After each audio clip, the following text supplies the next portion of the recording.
দেখো বন্ধুরা, এই লক্ষ্মীর ভাণ্ডারটা কী অবস্থা হয়ে পড়ে আছে। এটা আমার কাকিমার ঘরে 1 বছর থেকে এইভাবেই পড়ে আছে, নোংরা হয়ে ধুলো ময়লা হয়ে পড়ে আছে, নিতে আর পারছিলাম না। এখন আমি নিজে থেকেই এটাকে নিলাম, নিয়ে আমি এটাকে ভাবলাম কালার করবো, তাই এর অর্ধেক অংশ লাল কালার করে দিলাম। আমার কাছে কালার কম ছিল তাই পুরোটা লাল করতে পারিনি। তো আমি ভাবলাম যে 2 রকম কালার দিয়ে আমি করে দেবো, লাল আর সাদা। এই ভেবে আমি এটাকে লাল কালার করে কমপ্লিট করে দিলাম। দেখো নিচের দিকটা ফাঁকা রেখেছি, কেননা ওখানটা আমাকে সাদা কালার করতে হবে। তো এবার আমি ওই দিকটা সাদা কালার করে দিচ্ছি, যেরকম পারি সাদা কালার করে নিচের দিকটা একটু ঢেউ খেলানো করছি।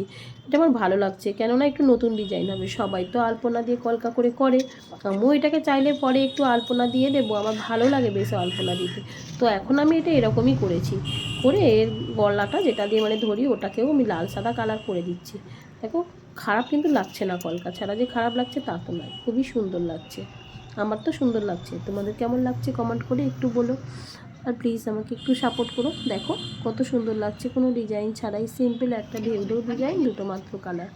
আমার এই যে ফিটিংস হয়ে গেল লক্ষ্মীর ভাণ্ডার।